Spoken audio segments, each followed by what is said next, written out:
নমস্কার। অল্প স্বল্প গল্প কথায় আপনাকে আবারও একবার স্বাগত।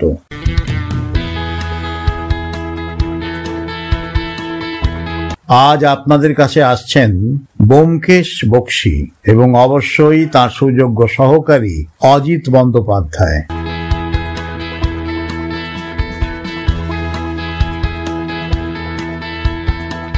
আপনাকে আমাদের অনুরোধ, গল্পটা পুরো শুনে আমাদের জানাবেন কেমন লাগলো। এখনো পর্যন্ত সাবস্ক্রাইব না করে থাকলে দয়া করে ফেলুন আর পাশের বেল আইকনটা টিপে দিন। আমরা আমাদের গল্প আপনার কাছে নিয়ে সরাসরি পৌঁছে যাব।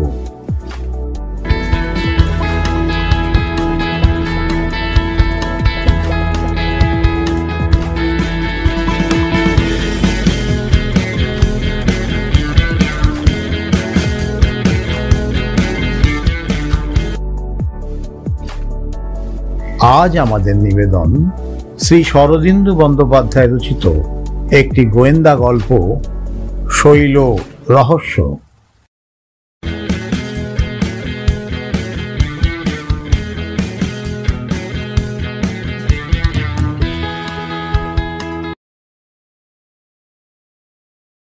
পাঠ ও বিভিন্ন চরিত্রে গৌতম মণ্ডল, দেবস্মিতা মজুমদার, অঙ্কিতা বিশ্বাস ও অনিরুদ্ধ মুখোপাধ্যায়।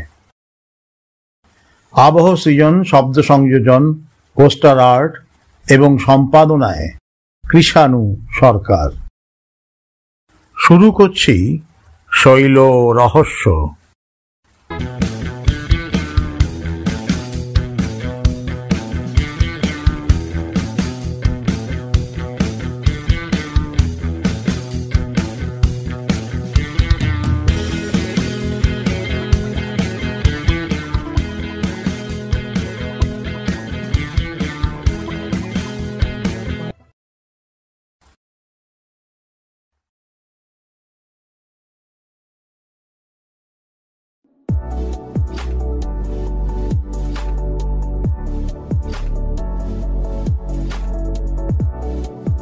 ভাই অজিত, বোম্বাই এসে অবধি তোমায় চিঠি দিতে পারিনি। আমার পক্ষে চিঠি লেখা কি রকম কষ্টকর কাজ তা তোমরা জানো। বাঙালির ছেলে চিঠি লিখতে শেখে বিয়ের পর, কিন্তু আমি বিয়ের পর দুদিনের জন্যও বউ ছেড়ে রইলাম না। চিঠি লিখতে শিখবো কোত্থেকে?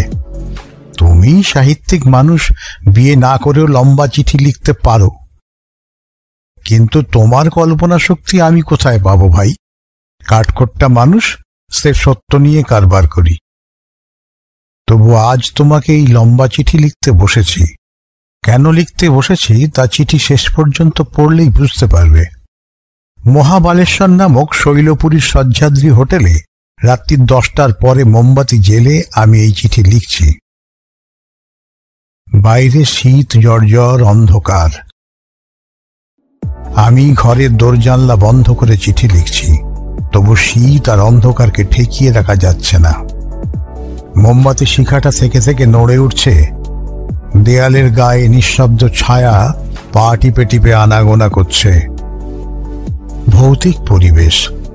আমি অতিপ্রাকৃতকে সারা জীবন দূরে সরিয়ে রাখতে চেয়েছি, কিন্তু অনেকদিন আগে একবার মুঙ্গেরে গিয়ে বরদাবাবু নামক এক ভূতজ্ঞ ব্যক্তির সঙ্গে পরিচয় হয়েছিল, মনে আছে?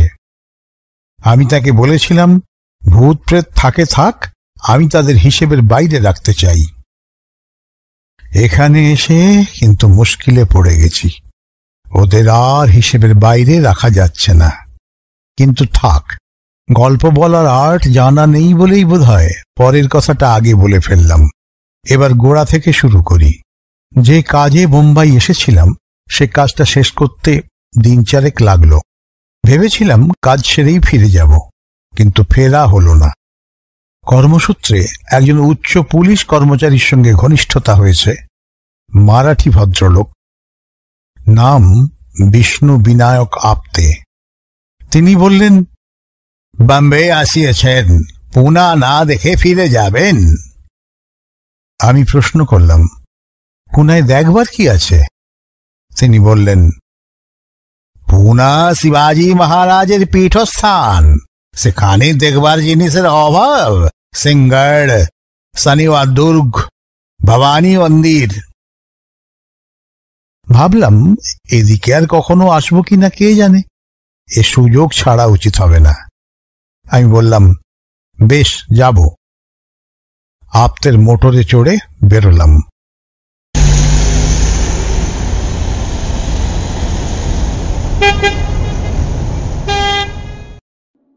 বোম্বাই থেকে পুনা যাবার পাকা মোটর রাস্তা আছে। সহ্যাদ্রির গিরি সংকটের ভিতর দিয়ে পাক খেয়ে খেয়ে গিয়েছে। এখানকার নৈসর্গিক দৃশ্য বর্ণনা করা আমার কর্ম নয়। এক পাশে উত্তুঙ্গ শিখর, অন্য পাশে অতল স্পর্শ খাদের কোলে সবুজ উপত্যকা। তুমি যদি দেখতে, একটা চম্পুকাব্য লিখে ফেলতে। পুনায় আপ্তের বাড়িতে উঠলাম। সাহেবী কাণ্ড কারখানা, আদর যত্নের সীমা নেই। আমাকে আপ্তে যে এত খাতির করছেন, তার পিছনে আপ্তের স্বাভাবিক সহৃদয়তা তো আছেই। বোধহয় বোম্বাই প্রাদেশিক সরকারের ইশারাও আছে। সে যাক। পুনায় বোম্বাইয়ের চেয়ে বেশি ঠান্ডা, কারণ বোম্বাই শহর সমুদ্রের সমতলে, আর পুনা সমুদ্র থেকে প্রায় 2000 ফুট উঁচুতে। পুনার ঠান্ডায় কিন্তু বেশ একটা চনমনে ভাব আছে। শরীর মনকে চাঙ্গা করে তোলে, জড়ভরত করে ফেলে না। পুনায় 3 দিন থেকে দর্শনীয় যা কিছু আছে সব দেখলাম। তারপর আপ্তে বললেন, পুনায় এসে মহাবালেশ্বর না দেখে চলে যাবেন। আমি বললাম, মহাবালেশ্বর সে কাকে বলে?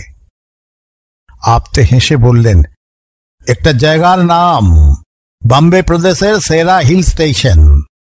আপনাদের যেমন দার্জিলিং, আমাদের তেমনি মহাবালেশ্বর।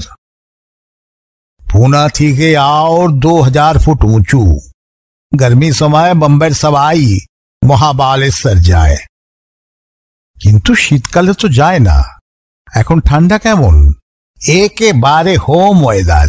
আরে চলুন চলুন, মজা পাবেন। অতএব মহাবালেশ্বর এসেছি এবং বেশ মজা টের পাচ্ছি। পুনা থেকে মহাবালেশ্বর 72 মাইল। মোটরে আসতে হয়। আমরা পুনা থেকে বেরুলাম দুপুরবেলা খাওয়া দাওয়ার পর।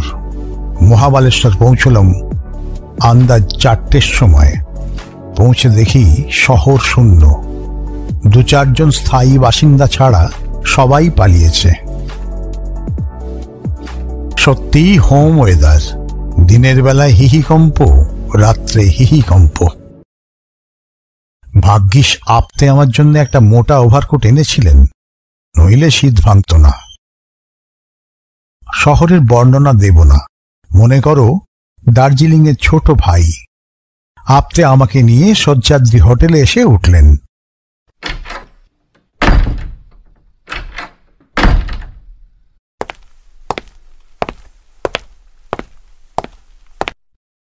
হোটেলে একটিও অতিথি নেই।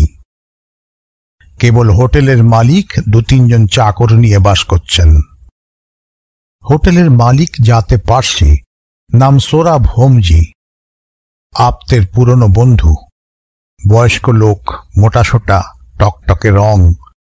বিষয় বুদ্ধি নিশ্চয়ই আছে, নইলে হোটেল চালানো যায় না, কিন্তু ভারী অমায়িক প্রকৃতি। আপ্তে আমার সঙ্গে পরিচয় করিয়ে দিলেন।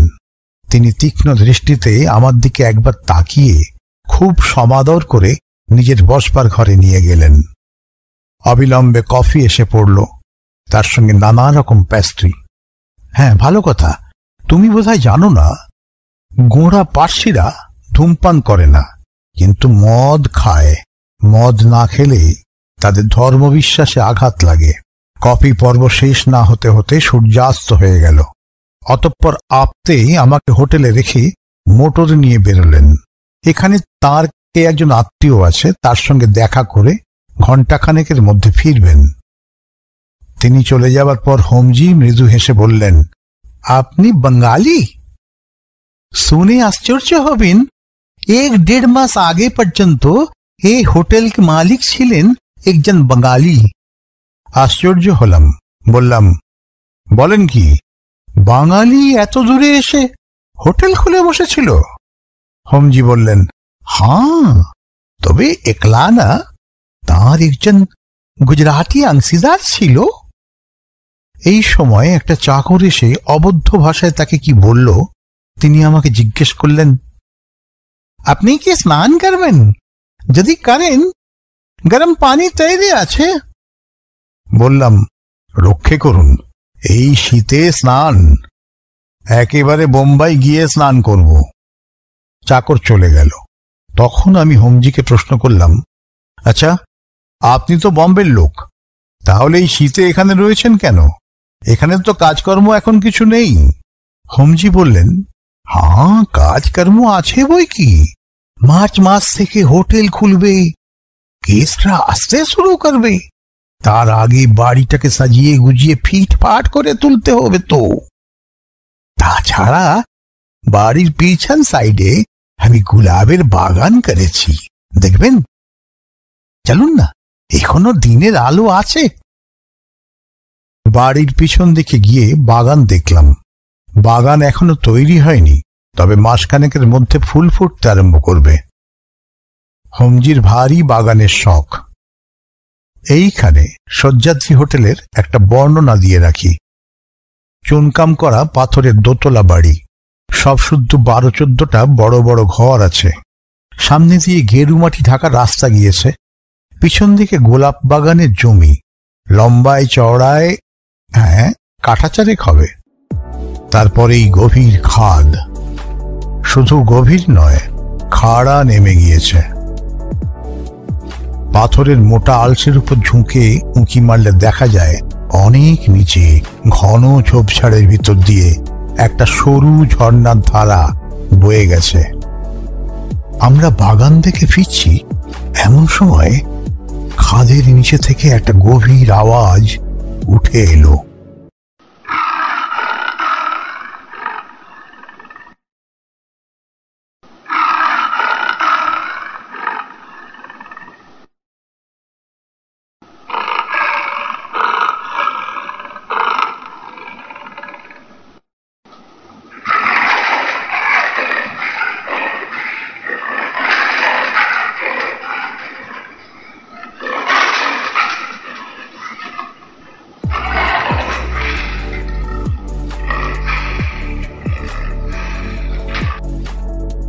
অনেকটা মোষের ডাকের মতো। নিচে তখন ঘুটঘুটে অন্ধকার, ওপরে একটু আলো আছে। আমি জিজ্ঞেস করলাম, ও কিসের আওয়াজ? হোমজি বললেন, বাঘের ডাক। আসুন, ভিতরে যাওয়া যাক। ঘরে বিদ্যুৎ বাতি জ্বলছে। চাকর একটা গনগনে কয়লার আংটা মেঝের উপর রেখে গেছে। আমরা আংটার কাছে চেয়ার টেনে বসলাম। ঠান্ডা আঙুলগুলোকে আগুনের দিকে ছড়িয়ে দিয়ে বললাম, এদিকে বড় বাঘ আছে? হোমজি বললেন, হ্যাঁ আছে, তাছাড়া চিতা আছে, হায়না আছে, নেকড়ে আছে। যে বাঘটার ডাক আপনি শুনলেন, সেটা মানুষের রক্তের স্বাদ পেয়েছে, তাই এ তল্লাট ছেড়ে যেতে পারছে না। মানুষ খেকো বাঘ? কত মানুষ খেয়েছে? আমি একটার কথাই জানি, ভারী লোমহর্ষক কাণ্ড, শুনবেন? এই সময় আপতে ফিরে এলেন।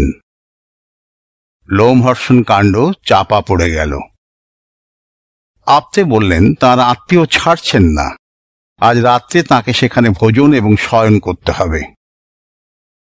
কিছুক্ষণ গল্প সল্প করে তিনি উঠলেন, আমাকে বললেন, কাল সকাল 9টার মধ্যে আমি আসব, আপনি ব্রেকফাস্ট করে তৈরি হয়ে থাকবেন। দুজনে মিলে বেরোবো। হ্যাঁ, এখানে অনেক দেখবার জায়গা আছে, Bombay point, Arthur seat, Pratapgad দুর্গ।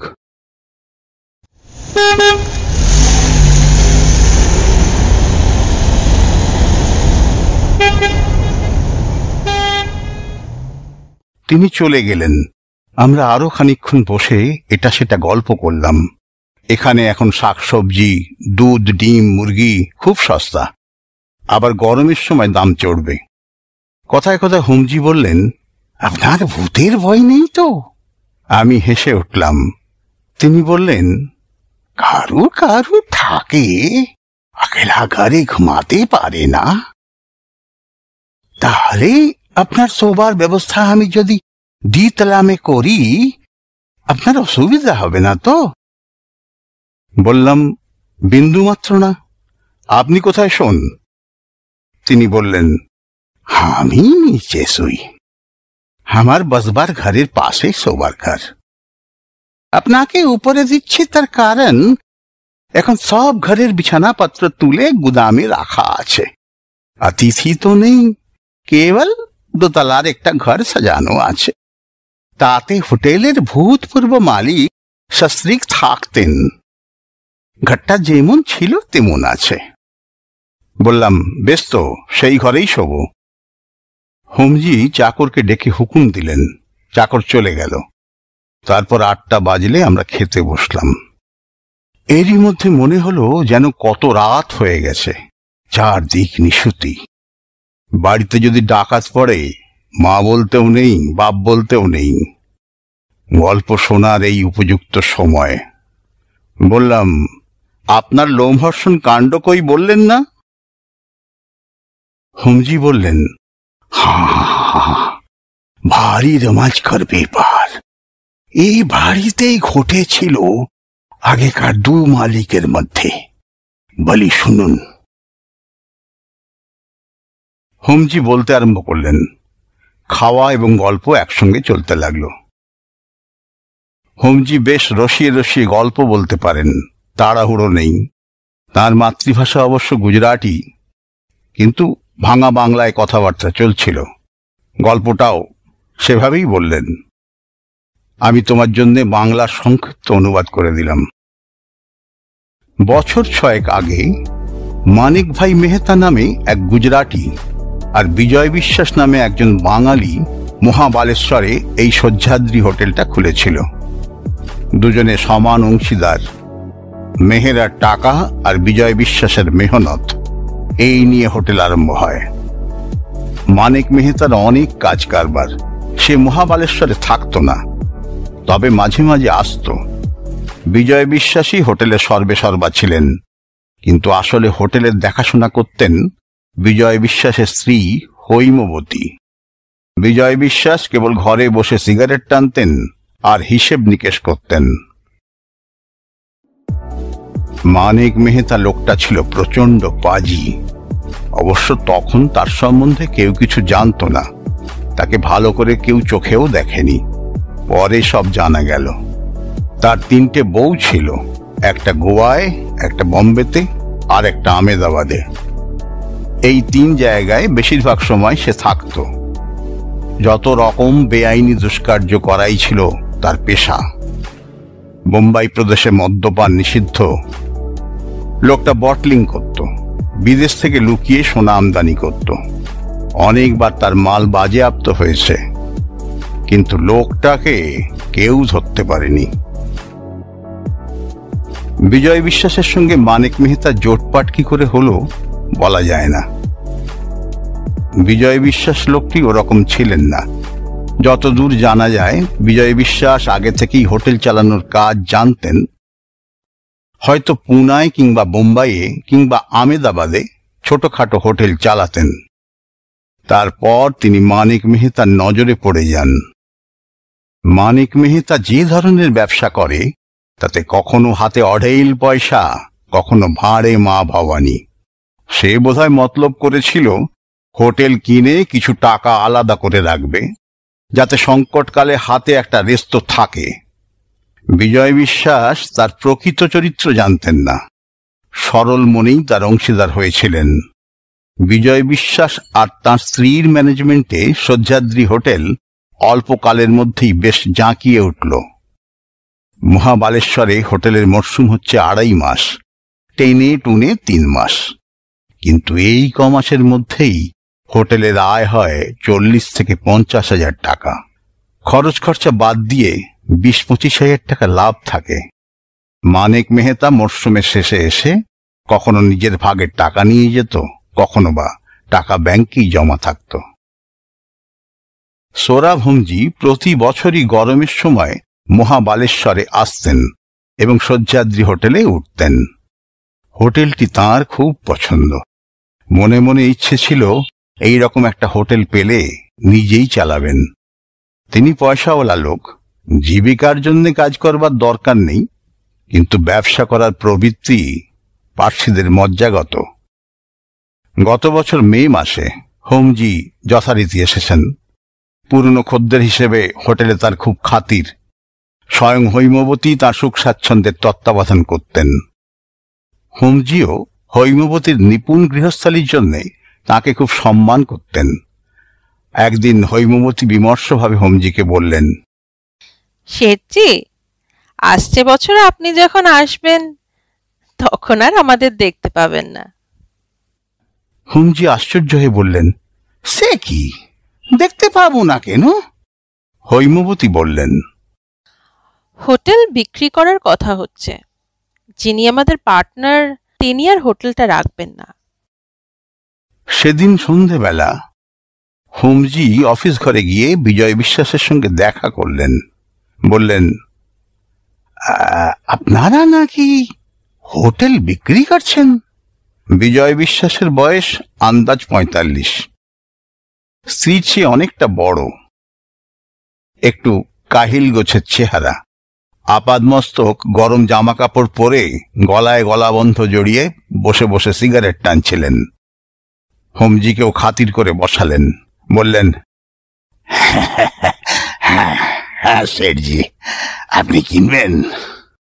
হোমজি বললেন, হ্যাঁ, ভালো দর পেলে কিনতে পারি। আপনার পার্টনার কোথায়? বিশ্বাস বললেন, আমার পার্টনার এখন বিদেশে আছেন, তাই আমাকে আম্মক্তার নামাটা দিয়েছেন। এই দেখুন। তিনি দেরাজ থেকে পাওয়ার অফ অ্যাটর্নি বার করে দেখালেন।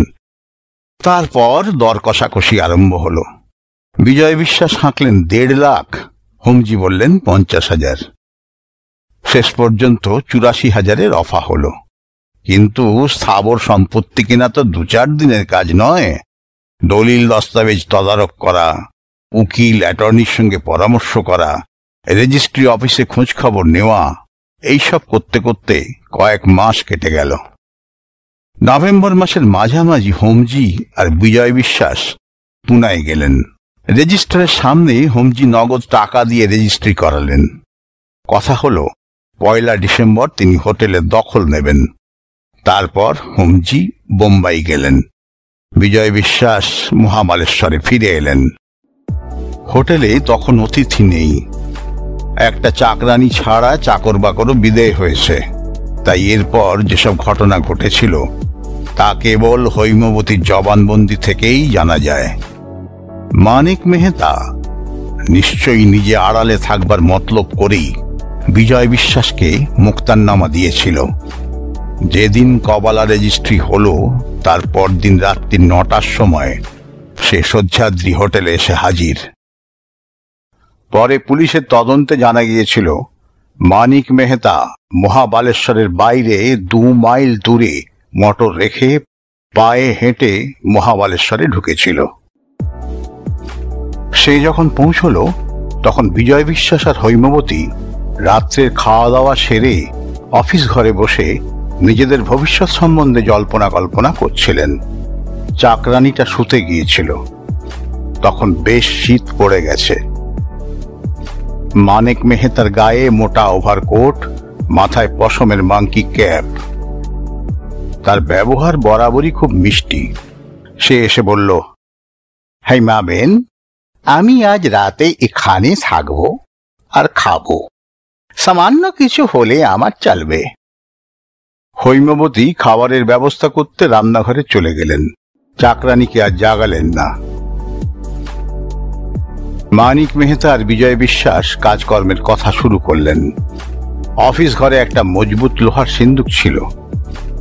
হোটেল বিক্রির টাকা এবং ব্যাংকের জমা টাকা সব এই সিন্দুকেই রাখা হয়েছিল। বিজয় বিশ্বাস জানতেন 2-1 দিনের মধ্যেই মেহতা টাকা নিতে আসবে।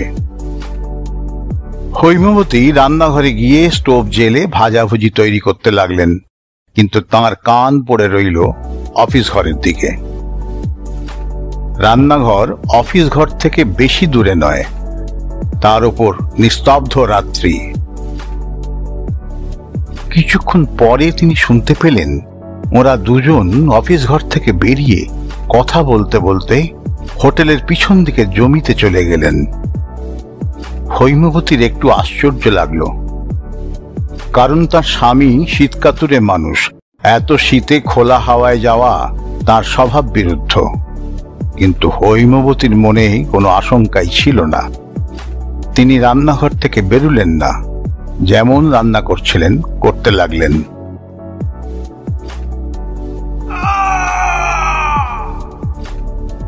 তার স্বামীর গলার চিৎকার। ক্ষণকাল স্তম্ভিত অবস্থায় থেকে তিনি ছুটে গেলেন হোটেলের পিছন দিকে। পিছনে জমিতে যাবার একটা দরজা আছে। হৈমবতী দরজার কাছে পৌঁছেছেন, এমন সময় মানিক মেহতা ওদিক থেকে ঝড়ের মতো এসে ঢুকল। হৈমবতীকে সজোরে এক পাশে সরিয়ে দিয়ে সদরের দিকে চলে গেল। কি হলো, কি হলো? হ্যাঁ? সেখানে দেখলেন লোহার সিন্দুকের কবাট খোলা রয়েছে। তার ভিতর থেকে নোটের বান্ডিল সব অন্তর্হিত হয়েছে, প্রায় 1.5 লাখ টাকার নোট। এতক্ষণে হৈমবতী প্রকৃত ব্যাপারটা বুঝতে পারলেন। মানিক মেহতা তার স্বামীকে ঠেলে খাদের মধ্যে ফেলে দিয়েছে আর সমস্ত টাকা নিয়ে পালিয়েছে। তিনি চিৎকার করে অজ্ঞান হয়ে পড়লেন। ভাই অজিত, আজ এইখানেই থামতে হলো। ঘরের মধ্যে অশরীরীর উৎপাত আরম্ভ হয়েছে। কাল বাকি চিঠিটা শেষ করব। 4 জানুয়ারি। কাল চিঠি শেষ করতে পারিনি। আজ রাত্রি 10টার পর মোমবাতি জ্বালিয়ে আবার আরম্ভ করেছি। হোমজি খেতে বসে গল্প বলছিলেন। গল্প শেষ হওয়ার আগেই খাওয়া শেষ হলো। আমরা বসবার ঘরে উঠে গেলাম। চাকর কফি দিয়ে গেল। হোমজি আবার বলতে শুরু করলেন। আমি আজ আরো সংক্ষেপে তার পুনরাবৃত্তি করছি। হৈমবতীর যখন জ্ঞান হলো তখন 10টা বেজে গেছে। ইলেকট্রিক বাতি নিভে গিয়ে চারিদিকটা অন্ধকার। হৈমবতী চাকরানীকে জাগালেন, কিন্তু সে রাত্রে বাইরে থেকে কোনো সাহায্যই পাওয়া গেল না। পুলিশ এলো পরদিন সকালে। পুলিশের অনুসন্ধানে বোঝা গেল হৈমবতীর অনুমান ঠিক। হোটেলের পিছনে খাদের ধারে মানুষের ধস্তাধস্তির চিহ্ন রয়েছে। 2-4 দিন অনুসন্ধান চালাবার পর আরো অনেক খবর বেরোলো। মানিক মেহতা ডুব মেরেছে। সে পাকিস্তান থেকে 3 লক্ষ টাকার সোনা আমদানি করেছিল, কিন্তু কাস্টমসের কাছে ধরা পড়ে যায়। মানিক মেহতা ধরা না পড়লেও একেবারে নিঃস্ব হয়ে পড়েছিল, তাই অংশীদারকে খুন করে সে প্রায় 1.5 লাখ টাকা হাতিয়ে নিয়েছে।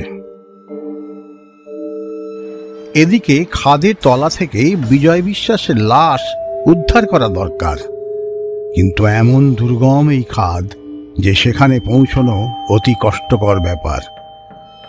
উপরন্তু সম্প্রতি একজোড়া বাঘ এসে খাদের মধ্যে আড্ডা গেড়েছে। গভীর রাতেই তাদের হুঙ্কার শোনা যায়। যাই হোক, কয়েকজন পাহাড়িকে নিয়ে 3 দিন পরে পুলিশ খাদে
চলুন আপনাকে আপনার শোবার ঘরে পৌঁছে দিয়ে আসি।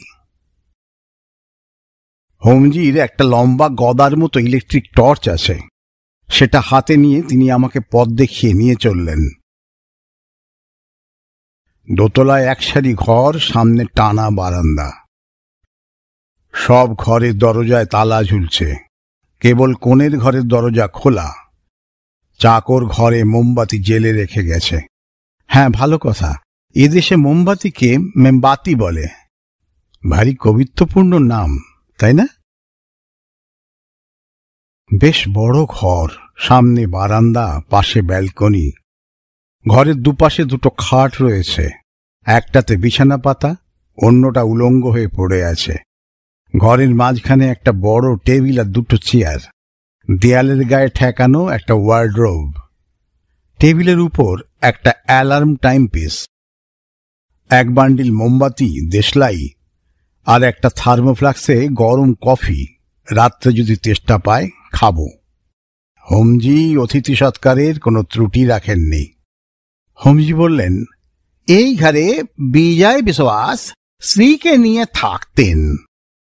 হেমাবতী চলে যাবার পর ঘরটা যেমন ছিল তেমনি আছে। আপনার কোনো অসুবিধে হবে না তো? বললাম, অসুবিধে কিসের? খুব আরামে থাকবো।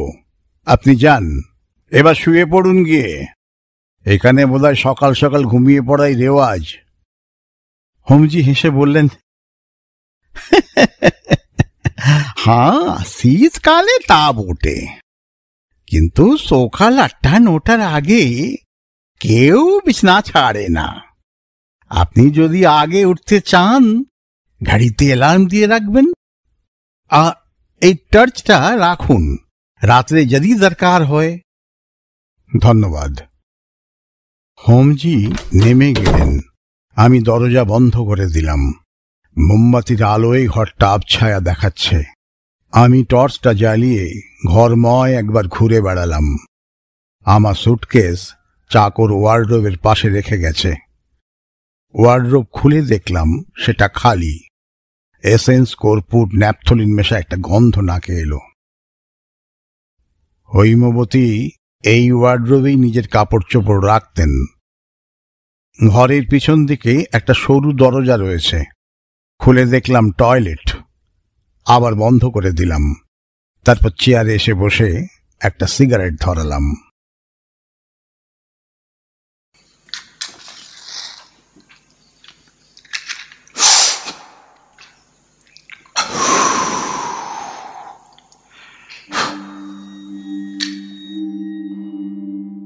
ঘরের দরজা জানলা সবই বন্ধ, তবু যেন একটা বরফ জমানো ঠান্ডা হাওয়া ঘরের মধ্যে ঘুরে বেড়াচ্ছে। বেশিক্ষণ বসে থাকা চলবে না। তাড়াতাড়ি সিগারেট শেষ করে ঘড়িতে অ্যালার্ম দিলাম। 7:30টায় ঘুম ভাঙলেই যথেষ্ট। আপতে আসবেন 9টার সময়। টর্চটা বালিশের পাশে নিয়ে মোমবাতি নিভিয়ে বিছানায় ঢুকলাম। বিছানায় দুটো মোটা মোটা গদি, গোটা 4 বিলিতি কম্বল, একেবারে রাজসজ্জা।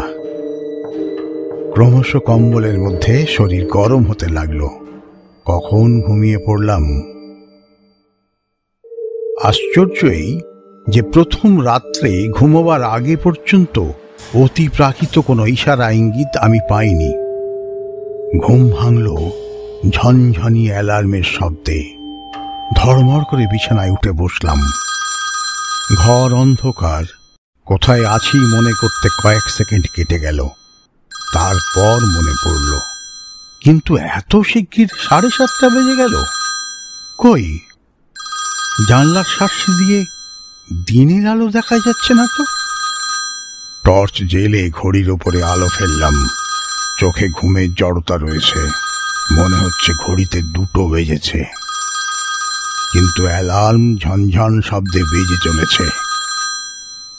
কি রকম হলো? আমি কম্বল ছেড়ে উঠলাম। টেবিলের কাছে গিয়ে ঘড়ির ওপরে আলো ফেলে দেখলাম, হ্যাঁ, সত্যি 2। তবে অ্যালার্ম বাজলো কি করে? অ্যালার্মের কাঁটা ঘোরাতে কি ভুল করেছি? ঘড়িটা হাতে তুলে নিতেই বাজনা থেমে গেল। দেখলাম অ্যালার্মের কাঁটা ঠিকই 7:30টার উপরে আছে। হয়তো ঘড়িটাতেই গলদ আছে। অসময়ে অ্যালার্ম বাজে। আমি ঘড়ি রেখে আবার বিছানায় ঢুকে পড়লাম। অনেকক্ষণ ঘুম এলো না। তারপর আবার কখন ঘুমিয়ে পড়েছি। এই হলো প্রথম রাত্রির ঘটনা।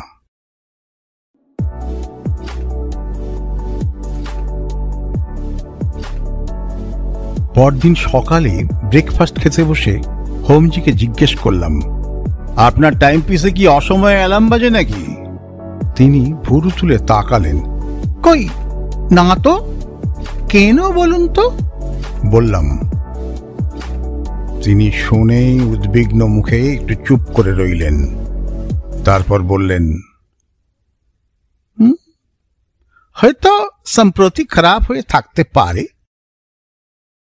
আমার আর একটা অ্যালার্ম ঘড়ি আছে, সেটা আজ রাত্রে আপনাকে দিব।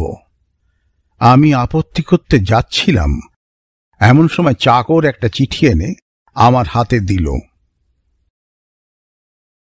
আপ্তের চিঠি। তিনি লিখেছেন, কাল রাত্রে হঠাৎ পা পিছলে গিয়ে তাঁর পায়ের গোছ মুচকে গেছে। নড়ার ক্ষমতা নেই। আমরা যদি দয়া করে আসি। চিঠিটা হোমজিকে দেখালাম। তিনি মুখে চুকচুক করে শব্দ করে বললেন, চলুন চলুন দেখে আসি। কত দূর এখান থেকে?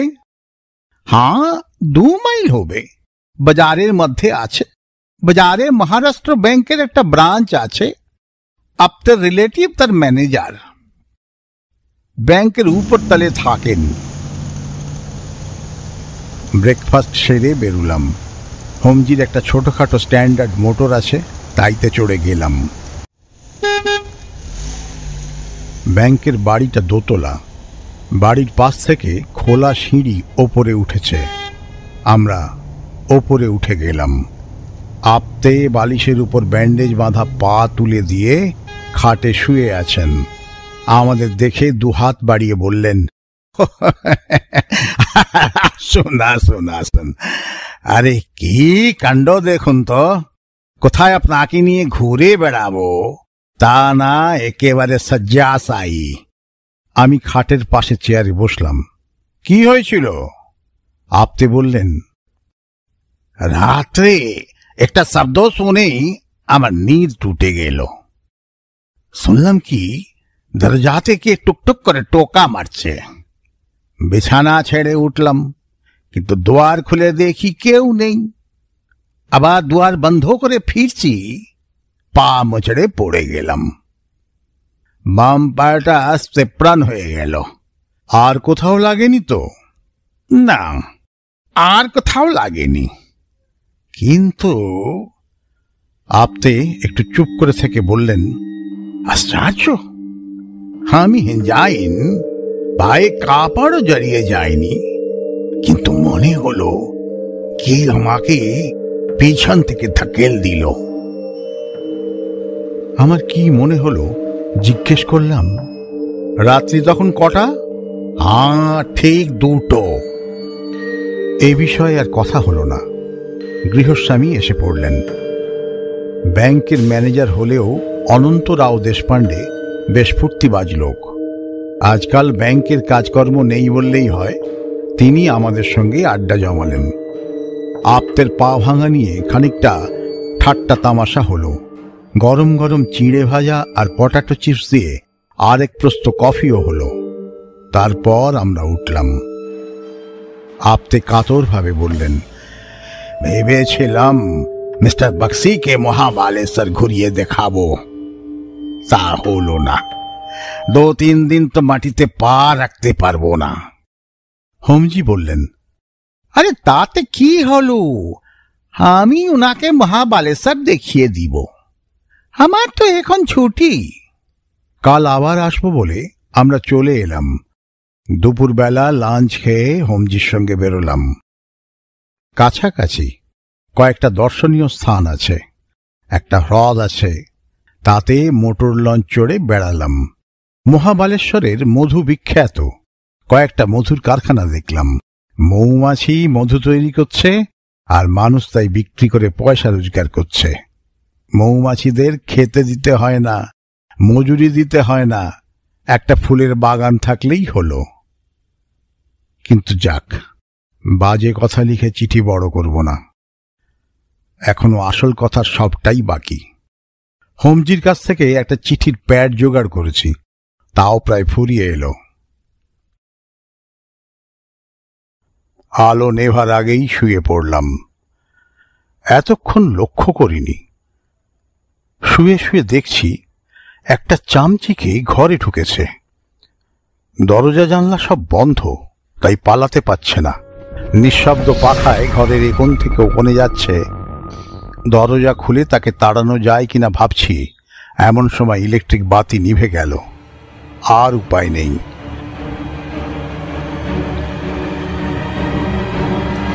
অন্ধকারে শুয়ে শুয়ে ভাবছি, ঘুম আসছে না।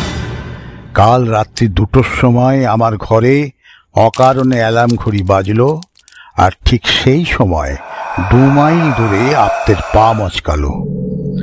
দুটো ঘটনার মধ্যে নৈসর্গিক সম্পর্ক কিছু নেই, সমাপতন ছাড়া আর কি হতে পারে। অথচ আপ্তের পা যদি না মচকাতো, তিনি আজ এই ঘরে অন্য খাটে শুতেন। চামচিকেটা কি এখনো উড়ে বেড়াচ্ছে? আমার গায়ে এসে পড়বে না তো?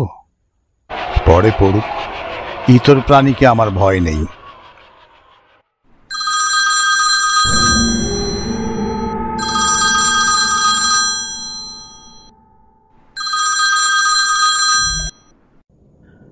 ঘুমিয়ে পড়েছিলাম। কানের কাছে কড়কড় শব্দে কাড়া না কাড়া বেজে উঠল। কম্বলের মধ্যে লাফিয়ে উঠলাম। নতুন ঘড়ি অ্যালার্ম বাজছে। এর আওয়াজটা আরো উগ্র। কিন্তু অ্যালার্ম বাজার তো কথা নয়। আমি দম দিইনি, চাবি বন্ধ করে দিয়েছি। তবে টর্চ জেলে বিছানা থেকে উঠলাম। ঘড়িতে 2টো বেজেছে। অ্যালার্মের চাবি যেমন বন্ধ ছিল তেমনই বন্ধ, তবু বাজনা বেজে চলেছে। ঘড়ি হাতে তুলে নিতেই বাজনাটা থেমে গেল। যেমন ঘড়ি তেমনি ঘড়ি, অত্যন্ত সহজ এবং স্বাভাবিক। অজিত, তুমি জানো আমি রহস্য ভালোবাসি না। রহস্য দেখলেই আমার মন তাকে ভেঙে চুরে তার অন্তর্নিহিত সত্যটি আবিষ্কার করতে লেগে যায়। কিন্তু কি রকম রহস্য!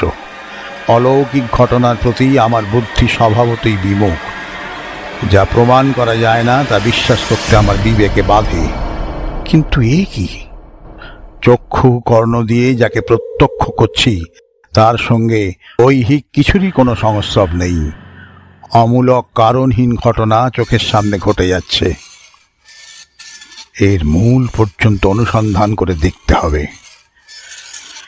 মোমবাতিটা জ্বাললাম। তোমাকে আমি আগে লিখেছি, ঘরে 2টো চেয়ার আছে।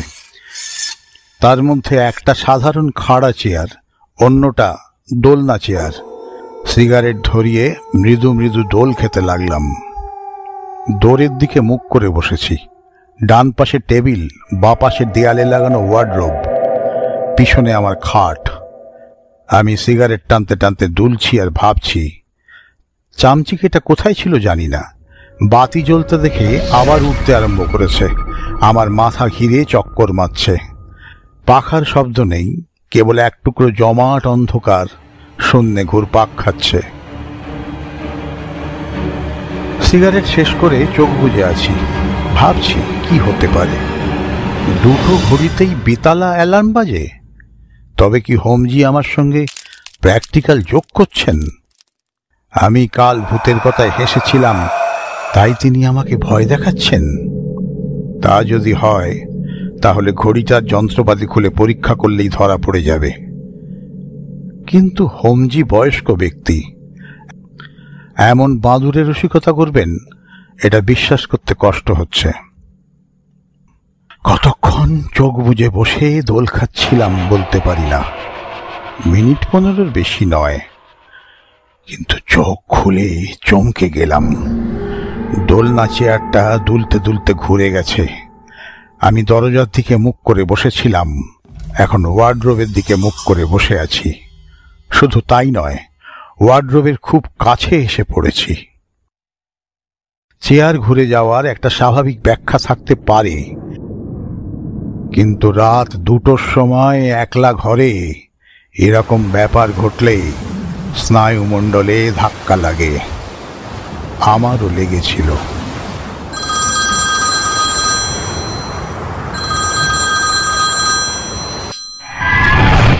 তার উপর ঘড়িটা আবার পেছনের থেকে ঝনঝন শব্দে বেজে উঠল। আমি লাফিয়ে উঠে ঘড়িটা বন্ধ করতে গেলাম। মোমবাতিটা নিভে গেল।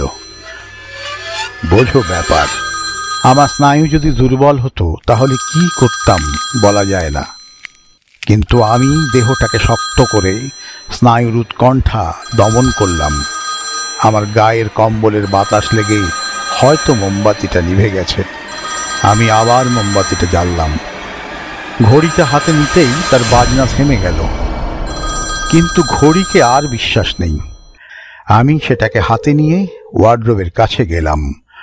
ওয়ার্ডরোবে আমার কাপড় চোপড় রেখেছি, তার মধ্যে ঘড়িটা চাপা দিয়ে রাখবো, তারপর ঘড়ি যত বাজে বাজুক। ওয়ার্ডরোবের কপাট খুলতেই সেন্ট, কর্পূর, ন্যাপথলিন মেশা গন্ধটা আবার নাকে এলো। আমি ঘড়িটাকে আমার জামা কাপড়ের তলায় গুঁজে দিয়ে কপাটটা বন্ধ করে দিলাম। 2:30 বেজেছে, এখনো অর্ধেক রাত বাকি। আমি আবার কম্বল মুড়ি দিয়ে শুয়ে পড়লাম। মস্তিষ্ক গরম হয়েছে, তন্দ্রা আসছে, আবার ছুটে যাচ্ছে। ঘড়িটাও ওয়ার্ডরোবের মধ্যে বাজছে কিনা শুনতে পাচ্ছি না। তারপর ক্রমে বোধহয় ঘুমটা এসে গিয়েছিল।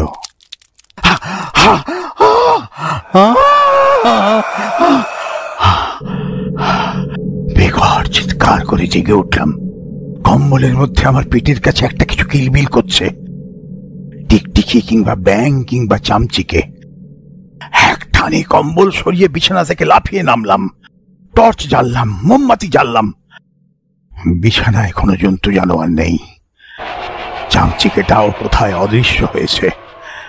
হাত ঘড়িতে দেখলাম রাত্রি 3:30। বাকি রাত্রিটা টেবিলের সামনে খাড়া চেয়ারে বসে কাটিয়ে দিলাম। আর ঘুমাবার চেষ্টা বৃথা। চিঠিটা ভীষণ লম্বা হয়ে যাচ্ছে। ভৌতিক অভিজ্ঞতার বিবরণ দেওয়া আমার উদ্দেশ্য নয়। এবার চটপট শেষ করব। 5টার সময় ইলেকট্রিক আলো জ্বলে উঠল। আমি ওয়ার্ডরোব খুলে ঘড়িটাকে বার করলাম। ঘড়ির সঙ্গে একটা বাদামি কাগজের চিলতে বেরিয়ে এলো। তাতে বাংলা হরফে একটা ঠিকানা লেখা আছে, কলকাতা দক্ষিণ সীমানার একটা ঠিকানা। ঠিকানাটা নকল করে পাঠালাম, তোমার দরকার হবে। আমার স্কাউট ছুরি দিয়ে ঘড়িটা খুললাম। যন্ত্রপাতির কোনো গন্ডগোল নেই, সহজ। অজিত, আমি সত্যান্বেষী। সত্যকে স্বীকার করতে আমি বাধ্য। তা সে লৌকিক সত্যই হোক আর অলৌকিক সত্যই হোক। কায়াহীনকে সম্বোধন করে বললাম, তুমি কি চাও? উত্তর এলো না, কেবল টেবিলটা নড়ে উঠল। আমি টেবিলের উপর হাত রেখে বসেছিলাম। বললাম, তুমি কি চাও আমি তোমার মৃত্যুর তদন্ত করি? এবার টেবিল তো নড়লই। আমি যে চেয়ারে বসেছিলাম তার পিছনের পায়া দুটো উঁচু হয়ে উঠল। আমি প্রায় টেবিলের উপর হুমড়ি খেয়ে পড়লাম। বললাম, বুঝেছি, কিন্তু পুলিশ তো তদন্ত করছে। আমি করলে কি সুবিধা হবে? আমি কোথায় তদন্ত করব? ঘড়িটা চড়াং করে বেজেই থেমে গেল। ঠিকানা লেখা বাদামি কাগজের চিলতেটা টেবিলের এক পাশে রাখা ছিল, সেটা যেন হাওয়া লেগে আমার সামনে সরে এলো। আমার মাথায় একটা আইডিয়া এলো। মানিক মেহতা কি বাংলাদেশে গিয়ে লুকিয়ে আছে? আশ্চর্য নয়, একলা লুকিয়ে আছে। কিংবা বললাম, আচ্ছা, চেষ্টা করব। এমন সময় ইলেকট্রিক বাতি নিভে গেল। দেখলাম জানলায় শার্সি দিয়ে দিনের আলো দেখা যাচ্ছে। দূর থেকে আজানের শব্দ ভেসে আসছে। হোমজিকে কিছু বললাম না। 9টার সময় দুজনে আপ থেকে দেখতে গেলাম। মোটরে যেতে যেতে হোমজিকে জিজ্ঞেস করলাম, আচ্ছা, হৈমবতীর চেহারা কেমন? হোমজি আমার দিকে মুখ ফিরিয়ে একটু হাসলেন, বললেন, হ্যাঁ ভালো চেহারা, রংটা ফরসানা লেকিন ভারী চটকদার। বয়স 30-এর কিছু এসপাস ওসপাস হবে, কিন্তু যৌবন একদম টাইট, শরীরের বাঁধনই ঢিলা হয়নি। আপনার পা কালকের চেয়ে ভালো, কিন্তু এখনো হাঁটতে পারেন না। গৃহস্বামী অনন্তরাও দেশপাণ্ডের সঙ্গেও দেখা হলো। তাকে কয়েকটা প্রশ্ন করলাম। আপনি বিজয় বিশ্বাসকে চিনতেন? হ্যাঁ চিনতাম ভাই কি, আরে সজ্জাদরি হোটেলে সব টাকা তো আমার ব্যাংকে ছিল। কত টাকা? সিজানের শেষে প্রায় 45,000 দাঁড়িয়ে ছিল। বিজয় বিশ্বাসের নিজের আলাদা কোনো অ্যাকাউন্ট ছিল? ছিল, আন্দাজ 2,000 টাকা, কিন্তু মৃত্যুর কয়েকদিন আগে তিনি প্রায় সব টাকা বাহির করে নিয়েছিলেন। 100 খানিক টাকা পড়ে আছে। তার স্ত্রী যাওয়ার আগে সে টাকা বার করে নেননি। স্ত্রী যতক্ষণ কোর্ট থেকে ওয়ারিস সাব্যস্ত না হবেন ততক্ষণ তো তাকে আমি টাকা দিতে পারি না। হৈমবতী এখন কোথায় তার ঠিকানা কিছু জানেন? না। আর কেউ জানে? হোমজি বললেন, যতদূর সম্ভব না, क्योंकि যাবার সময় তিনি নিজেই জানতেন না কোথায় যাবেন। আমি আপ থেকে জিজ্ঞেস করলাম, আপনি নিশ্চয়ই এ মামলার খবর রাখেন, মানিক মেহতার কোনো সন্ধান পাওয়া গেছে? তিনি বললেন, না, সন্ধান পাওয়া গেলে আমি আগে জানতে পারতাম। মানিক মেহতার ফটোগ্রাফ আছে? একটা গ্রুপ ফটোগ্রাফ ছিল। সজ্জাদরি হোটেল যখন আরম্ভ হলো তখন মানিক মেহতা, বিজয় বিশ্বাস আর হৈমবতী একসঙ্গে ছবি তুলিয়েছিল, কিন্তু সেটা পাওয়া যায়নি। হোটেলে ফিরে এসে দুপুরবেলায় খুব ঘুমোলাম। রাত্রে তোমাকে চিঠি লিখতে বসেছিলাম, কিন্তু বারবার বাধা পেয়ে শেষ করতে পারিনি। বিদেহী আত্মা আমার এই চিঠি লেখাতে সন্তুষ্ট নয়, অথচ সে যে কি চায় বোঝাতে পারছে না। যাই হোক, আজ চিঠি শেষ করব। এতখানি ভনিতার কারণ বোধহয় বুঝতে পারছো। তোমাকে একটা কাজ করতে হবে। কলকাতার দক্ষিণ প্রান্তের যে ঠিকানা তোমায় দিলাম, তুমি সেখানে যাবে। যদি সেখানে হৈমবতী বিশ্বাসের দেখা না পাও তাহলে কিছু করবার নেই, কিন্তু যদি দেখা পাও তাহলে তাকে কয়েকটা প্রশ্ন করবে। মানিক মেহতার সঙ্গে তাদের যে গ্রুপ ফটো তোলা হয়েছিল সেটা কোথায়? মানিক মেহতার সঙ্গে হৈমবতীর বেশি ঘনিষ্ঠতা ছিল কিনা জানবার চেষ্টা করবে। কবে কোথায় বিশ্বাসদের সঙ্গে মেহতার পরিচয় হয়েছিল? হৈমবতীর আর্থিক অবস্থা এখন কেমন, বাড়িতে কে কে আছে, সব খবর নেবে। যে প্রশ্নই তোমার মনে আসুক জিজ্ঞেস করবে। তারপর সব কথা পুঙ্খানুপুঙ্খভাবে আমাকে লিখে জানাবে। কোনো কথা তুচ্ছ বলে বাদ দেবে না। যদি সন্দেহজনক কিছু চোখে পড়ে টেলিগ্রাম করে আমাকে জানাবে। আমি তোমার চিঠির অপেক্ষায় থাকব। এখানে এই দারুণ শীতে বেশি দিন থাকার ইচ্ছে আমার নেই, কিন্তু এই ব্যাপারের নিষ্পত্তি না হওয়া পর্যন্ত যেতেও পারছি না। আশা করি খোকা ও সত্যবতী ভালো আছে এবং তুমি ইনফ্লুয়েঞ্জা ঝেড়ে ফেলে আবার চাঙ্গা হয়ে উঠেছ। ভালোবাসা নিও, তোমার ব্যোমকেশ।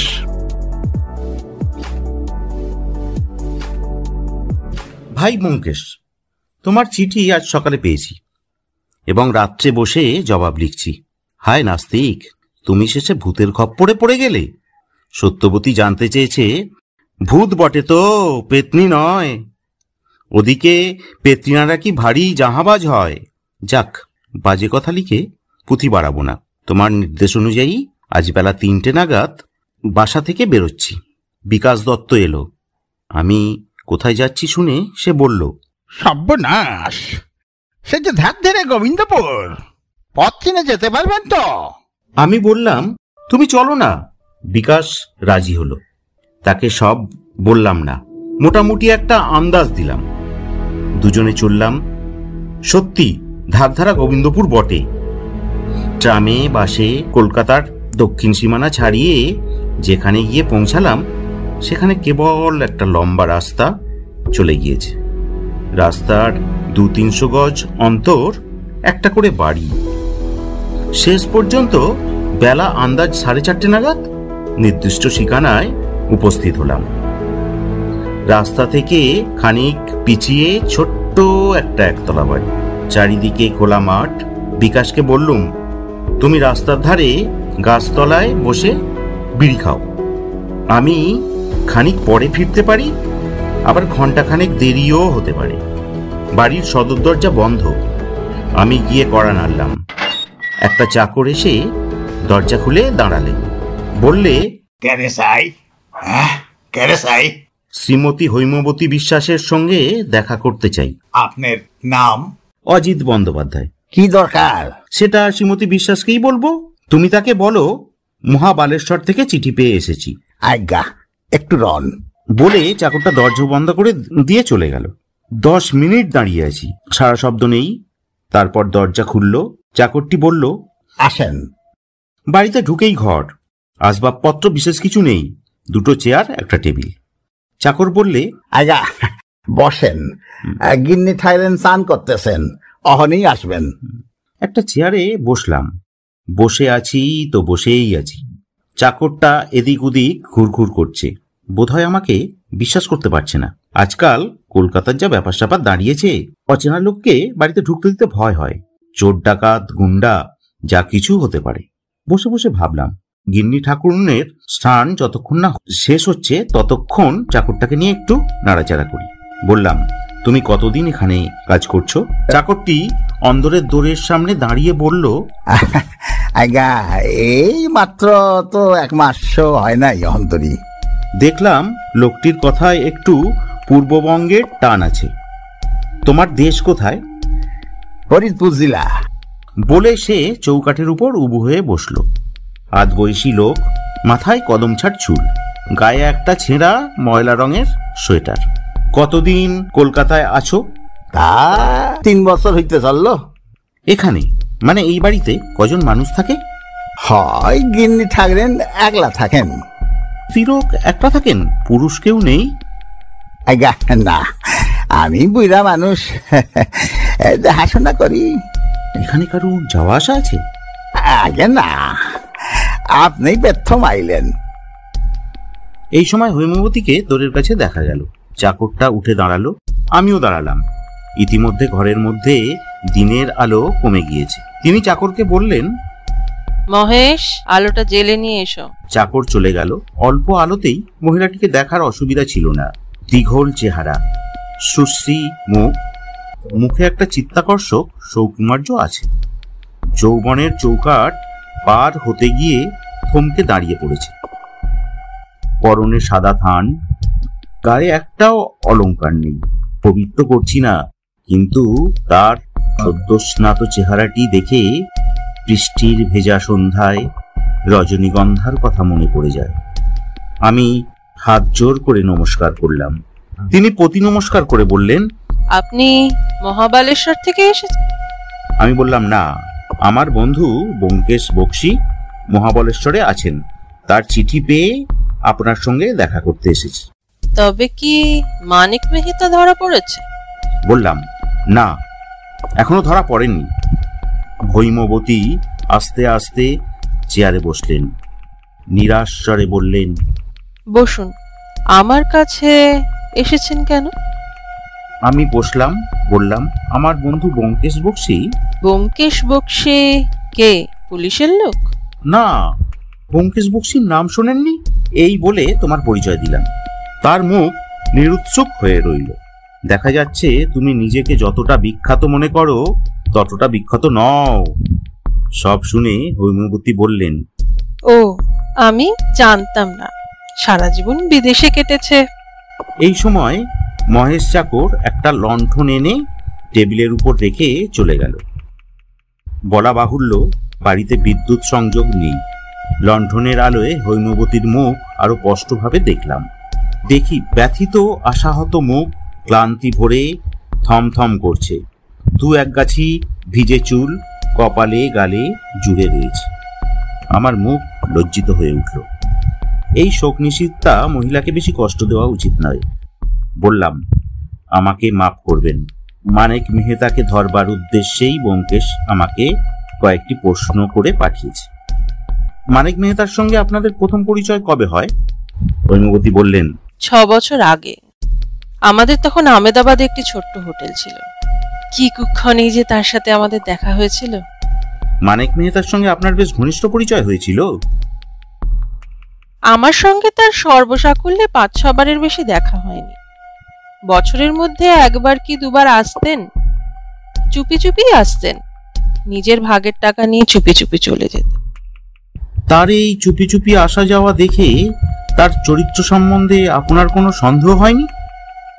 না, আমরা ভাবতাম ওনার স্বভাবটাই ওরকম, নিজেকে জাহির করতে চান না। তার কোনো ফটোগ্রাফ আছে কি? একটা গ্রুপ ফটো ছিল, সহ্যাদ্রি হোটেলের অফিসে টাঙানো থাক। সেই রাতে আমি মূর্ছা ভেঙে দেখলাম দেয়ালে ছবিটা নেই। সে রাত্রে হোটেলে লোহার সিন্ধুকে কত টাকা ছিল? ঠিক জানি না, আন্দাজ 1.5 লাখ। অতঃপর আর কি প্রশ্ন করব ভেবে পেলাম না। আমি উঠি উঠি করছি, হৈমবতী আমাকে প্রশ্ন করলেন, আমি এখানে আছি আপনার বন্ধু জানলেন কি করে? আমি তো কাউকে জানাইনি। উত্তর দিতে গিয়ে থেমে গেলাম। মহিলাটির বর্তমান মানসিক অবস্থায় ভ্রুটপেতের অবতারণা না করাই ভালো। বললাম, তা জানি না, ব্যোমকেশ কিছু লেখেনি। আপনি উপস্থিত এখানে আছেন তো? হৈমবতী বললেন, বোধহয় আছি। আমার স্বামীর এক বন্ধু তার এই বাড়িতে আমাদের দয়া করে থাকতে দিয়েছেন। আচ্ছা, আসুন, নমস্কার। বাইরে এসে দেখলাম অন্ধকার হয়ে গেছে। রাস্তার ধারে গাছের তলায় বিড়ির মুখে আগুন জ্বলছে। তাই দেখে বিকাশের কাছে গেলাম। তারপর দুজনে ফিরে চললাম। ভাগ্যক্রমে খানিক দূরে যাবার পর একটা ট্যাক্সি দেখা গেল। ট্যাক্সিতে যেতে যেতে বিকাশ বললে, কাজ হলো? একথা আমিও ভাবছিলাম। হৈমবতী দেখা পেয়েছি বটে, তাকে প্রশ্নও করেছি, কিন্তু কাজ হলো কি? মানিক মেহতা এখন কোথায় তার কিছুমাত্র ইঙ্গিত পাওয়া গেল কি? বললাম, কতকটা হলো। বিকাশ খানিক চুপ করে থেকে বলল, আপনি যখন ব্যোমকেশ বাবুকে চিঠি লিখবেন তখন জানাবেন শোবার ঘরে 2টো খাট আছে। অবাক হয়ে বললাম, তুমি জানলে কি করে? বিকাশ বললে, আপনি যখন মহিলাটির সঙ্গে কথা বলছিলেন আমি তখন বাড়ির সব জানলা দিয়ে উঁকি মেরে দেখেছি। তাই নাকি? আর কি দেখলে? যা কিছু দেখলাম শোবার ঘরেই দেখলাম, অন্য ঘরে কিছু নেই। কি দেখলে? একটা মাঝারি গোছের লোহার সিন্দুক আছে। আমি যখন কাঁচের জানলা দিয়ে উঁকি মারলুম তখন চাকরটা সিন্দুকের হাতল ধরে ঘোরাবার চেষ্টা করছিল। চাকরটা? ঠিক দেখেছ? আগে হ্যাঁ, সে যখন সদর দরজা খুলেছিল তখন আমি তাকে দেখেছিলাম। সে ছাড়া অন্য কোনো পুরুষ বাড়িতে নেই। তারপর লেকের কাছাকাছি এসে ট্যাক্সি ছেড়ে দিলাম। বিকাশ নিজের রাস্তা ধরল, আমি বাসায় ফিরে এলাম। রাত্রে বসে চিঠি লিখছি, কাল সকালে ডাকে দেব। তুমি কেমন আছো? সত্যবতী আর খোকা ভালো আছে। আমি চাঙ্গা হয়ে উঠেছি। তোমার অজিত। আমি অজিত বন্দ্যোপাধ্যায়। এই কাহিনীর শেষাংশ লিখিতেছি। ব্যোমকেশের নামে হোটেলের ঠিকানায় চিঠি লিখিয়া ডাকে দিয়েছিলাম 9 তারিখ সকালে। 12 তারিখ বিকালবেলায় অনুমান 3টের সময় ব্যোমকেশ আসিয়া উপস্থিত হইল। সবিস্ময়ে বলিলাম, এ কি, আমার চিঠি পেয়েছিলে? চিঠি পেয়েই এলাম, প্লেনে এসেছি, তুমি চটপট তৈরি হয়ে নাও। আধ ঘন্টার মধ্যে বাড়ি হইতে বাহির হইলাম। রাস্তায় বাড়ির সামনে পুলিশের ভ্যান দাঁড়াইয়া আছে, তাহাতে একজন ইন্সপেক্টর ও কয়েকজন কনস্টেবল। আমরাও ভ্যানে উঠিয়া বসিলাম। কয়েকদিন আগে যে সময়ে হৈমবতীর নির্জন গৃহের সম্মুখে উপস্থিত হইয়াছিলাম, প্রায় সেই সময় আবার গিয়া পৌঁছালাম। আজ কিন্তু ভৃত্য মহেশ দরজা খুলিয়া দিল না। দরজা খোলাই ছিল। আমরা সদল বলে প্রবেশ করিলাম।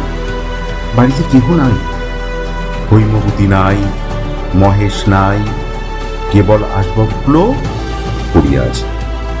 বাহিরের ঘরে চেয়ার টেবিল, শয়নকক্ষে দুটি খাট ও লোহার সিন্ধুক, রান্নাঘরে হাঁড়ি কলসি। লোহার সিন্ধুকের কপাট খোলা, তাহার অভ্যন্তর শূন্য। ব্যোমকেশ করুণ হাসিয়া ইন্সপেক্টরের পানে চাহিয়া কহিলেন, চিড়িয়া পালিয়েছে। সে রাত্রে নৈশভোজ সম্পন্ন করিয়া ব্যোমকেশ ও আমি তক্তপোষের উপরে গায়ে আলোয়ান জড়াইয়া বসিয়াছিলাম। সত্যবতী খোকাকে ঘুম পাড়াইয়া আসিয়া ব্যোমকেশের গা ঘেঁষিয়া বসিল। একটা শীতের হাওয়া উঠিয়াছে, হাওয়ার জোর ক্রমেই বাড়িতেছে।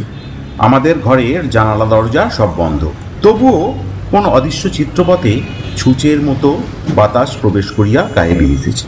বলিলাম, মহাবালেশ্বরের শীত তুমি খানিকটা এনেছ দেখছি, আশা করি বিজয় বিশ্বাসের পেটটাকে সঙ্গে আনুনি। সত্যবতী ব্যোমকেশের কাছে আর একটু ঘেঁষিয়া বসিল।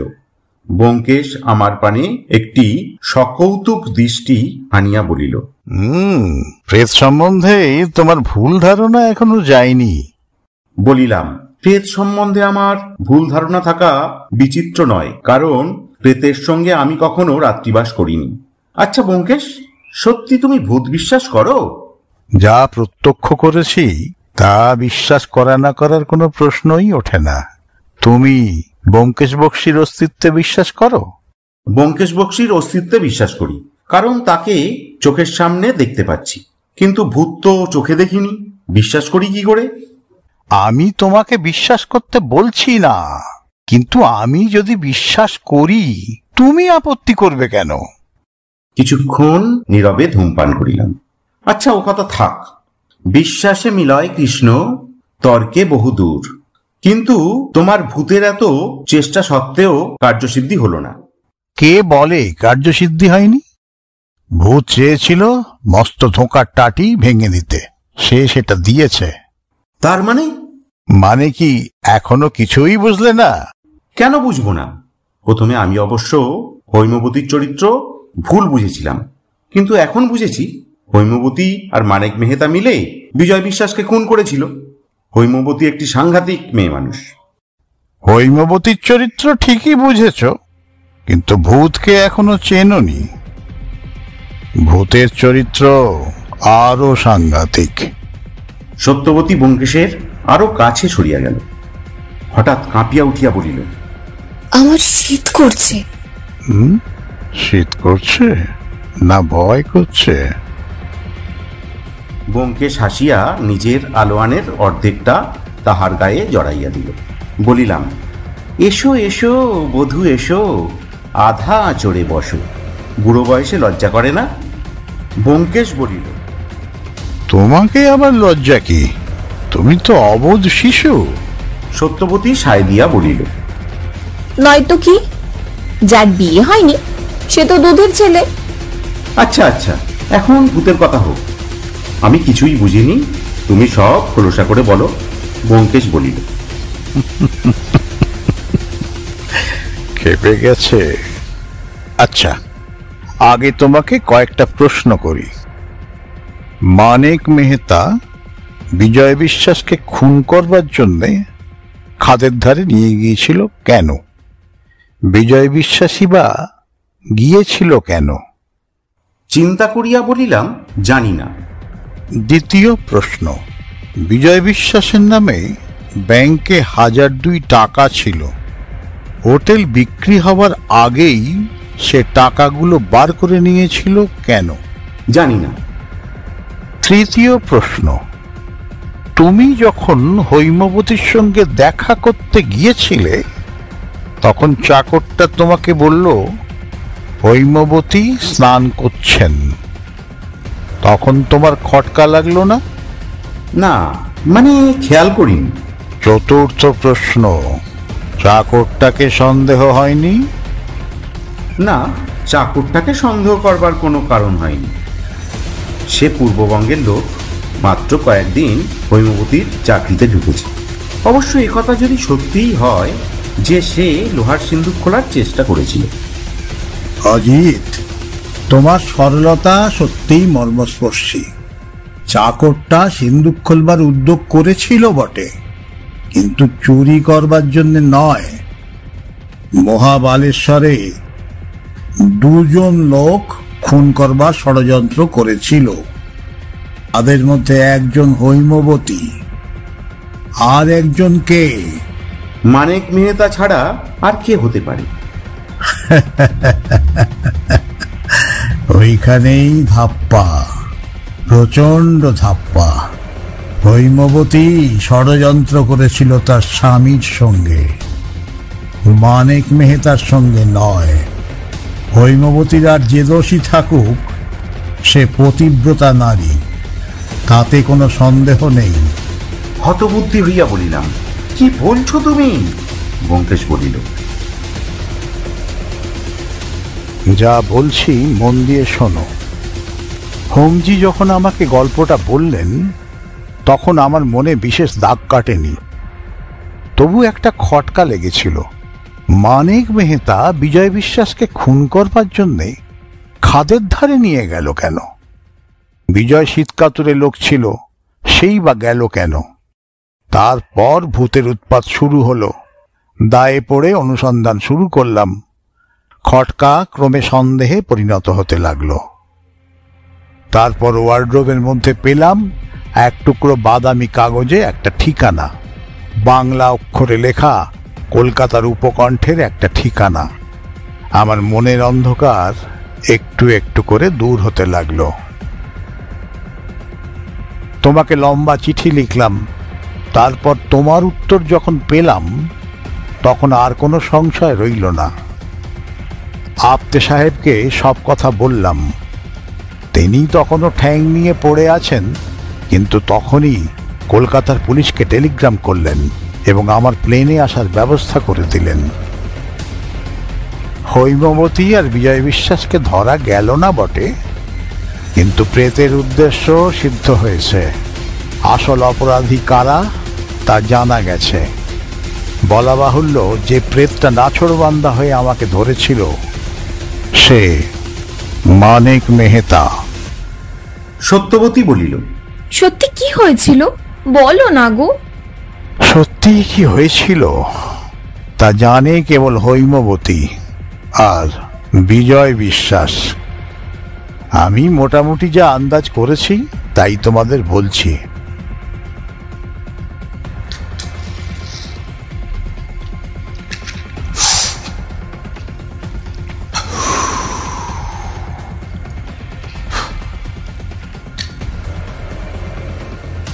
সিগারেট ধরাইয়া ব্যোমকেশ আবার বলিতে আরম্ভ করিল, মানিক মেহতা ছিল নামকরা বদমাস, আর বিজয় বিশ্বাস ছিল ভিজে বেড়াল। একদা কি করিয়া মিলন হলো দোহে। দুজনে মিলে হোটেল খুলল। মেহতার টাকা আর বিশ্বাসের মেহনত। স্ত্রী পুরুষে হোটেল চালাচ্ছে। হোটেল বেশ জাঁকিয়ে উঠল। প্রতি বছর 30-40 হাজার টাকা লাভ হয়। মেহতা মাঝে মাঝে এসে নিজের ভাগের টাকা নিয়ে যায়। বিজয় বিশ্বাস নিজের ভাগের টাকা মহাবালেশ্বরের ব্যাংকে বেশি রাখে না, বোধহয় স্ত্রীর নামে অন্য কোথাও রাখে। হয়তো কলকাতারই কোনো ব্যাংকে হৈমবতীর নামে 50-60 হাজার টাকা জমা আছে। ওরা দুজনে ছাড়া আর কেউ তার সন্ধান জানে না। এইভাবে বেশ চলছিল। গত বছর মানিক মেহতা বিপদে পড়ে গেল। তার বেআইনি সোনার চালান ধরা পড়ে গেল। তাকে পুলিশ জড়াতে পারল না বটে, কিন্তু অত সোনা মারা যাওয়ায় সে একেবারে সর্বশান্ত হয়েছিল। তখন তার একমাত্র মূলধন হোটেল। মানিক মেহতা ঠিক করল সে হোটেল বিক্রি করবে। তার নগদ টাকা চাই। এখন প্রশ্ন হচ্ছে, হোটেল বিক্রির টাকা কে পাবে? একলা মেহতা পাবে, না বিজয় বিশ্বাসেরও বখরা আছে? ওদের পার্টনারশিপের দলিল আমি দেখিনি। অনুমান করা যেতে পারে যে মানিক মেহতা যখন হোটেল কেনার টাকা দিয়েছিল, তখন হোটেল বিক্রির টাকাটাও পুরোপুরি তারই প্রাপ্য। আমার বিশ্বাস মেহতা সব টাকাই দাবি করেছিল। হৈমবতী আর বিজয় বিশ্বাস ঠিক করলো সব টাকা ওরাই নেবে। ওদের পূর্ব ইতিহাস কিছু জানা যায় না, কিন্তু ওদের প্রকৃতি যে স্বভাবতই অপরাধ প্রবণ তাতে আর সন্দেহ নেই। দুজনে মিলে পরামর্শ করল। মানিক মেহতা পুলিশের নজর লাগা দাগি লোক, তার ঘাড়ে অপরাধের ভার চাপিয়ে দেওয়া অত্যন্ত সহজ। স্বামী স্ত্রী মিলে নিপুণভাবে প্ল্যান গড়ে তুলল।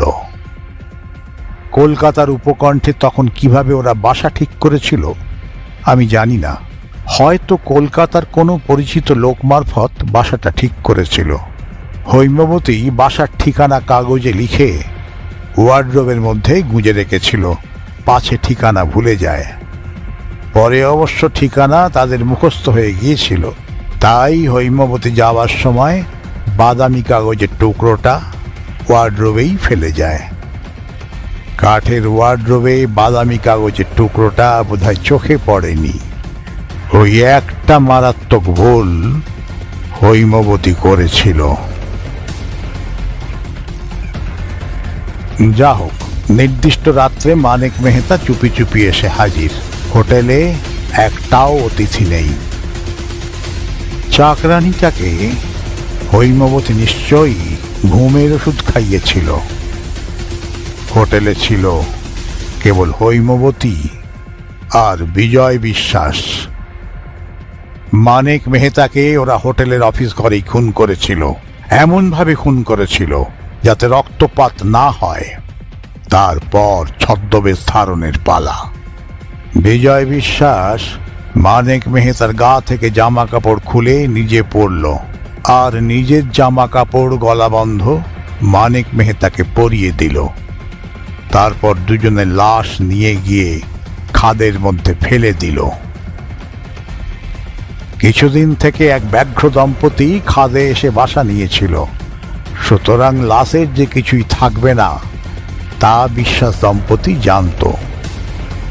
ব্যাঘ্র দম্পতির কথা বিবেচনা করেই তারা প্ল্যান করেছিল। আসল কাজ শেষ হলে বিজয় বিশ্বাস সমস্ত টাকা কড়ি নিয়ে বেরিয়ে পড়ল। নিশুতি শীতের রাত্রি, কেউ তাকে দেখল না। মানিক মেহতা শহরের বাইরে রাস্তার ধারে মোটর রেখে এসেছিল। সেই মোটরে চড়ে বিজয় বিশ্বাস উধাও হয়ে গেল। হৈমবতী ঘাঁটি আগলে রইল। বুকের পাটা আছে ওই মেয়ে মানুষটার। তারপর যা যা ঘটেছিল সবই প্রকাশ্য ব্যাপার। একমাত্র সাক্ষী হৈমবতী, সে যা বলল পুলিশ তাই বিশ্বাস করল। বিশ্বাস না করার কোনো কিছু ছিল না। মানিক মেহতার চরিত্র পুলিশ জানত। কয়েকদিন পরই সহ্যাদ্রি হোটেল হোমজির হাতে তুলে দিয়ে শোক সন্তপ্তা বিধবা হৈমবতী মহাবালেশ্বর থেকে চলে গেলেন। ইতিমধ্যে বিজয় বিশ্বাস কলকাতার বাসায় এসে আড্ডা গেড়েছিল। হৈমবতীও এসে জুটল, কিন্তু তারা ভারী হুঁশিয়ার লোক।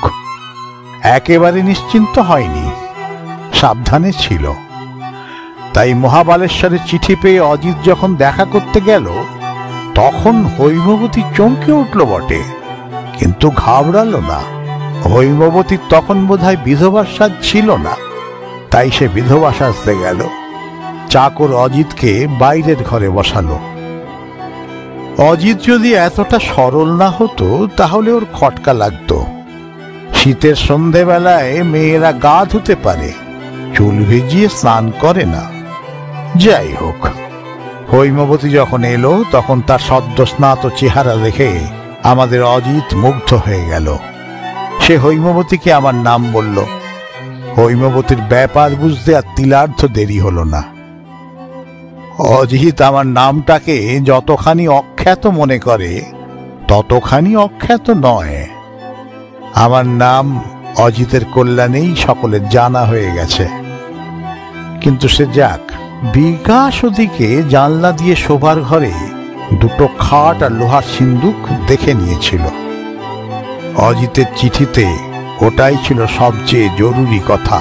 চিঠি পড়ে কিছুই আর জানতে বাকি রইল না, কিন্তু ওদের ধরা গেল না। সেই রাত্রে অজিত পিছন ফিরবার সঙ্গে সঙ্গেই বোধহয় হৈমবতী লোহার সিন্দুক থেকে টাকা কড়ি নিয়ে অদৃশ্য হয়েছিল। এখন তারা কোথায়, কোন ছদ্মবেশে ঘুরে বেড়াচ্ছে কে বলতে পারে।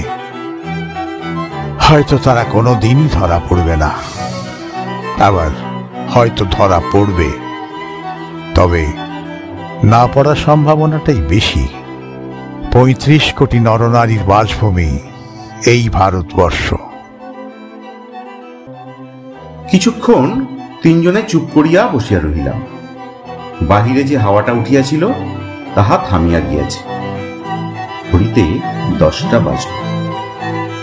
আমি বলিলাম, সব সমস্যার তো সমাধান হলো, কিন্তু একটা কথা বুঝলুম না, বিজয় বিশ্বাস ও বাড়িতে থাকতো না কেন? কোথায় থাকতো? চাকরটা ওদের সম্বন্ধে কিছুই সন্দেহ করেনি? ব্যোমকেশ গভীর নিঃশ্বাস ফেলিয়া বলিল, হায় ভগবান, তাও বোঝনি? চাকরটাই বিজয় বিশ্বাস। গল্পটি এখানেই শেষ হলো। কেমন লাগলো জানাবেন। ভালো লাগলে লাইক, শেয়ার, কমেন্টস করবেন এবং অবশ্যই সাবস্ক্রাইব না করে থাকলে করে ফেলবেন। আজ তাহলে আসি, ভালো থাকবেন, নমস্কার।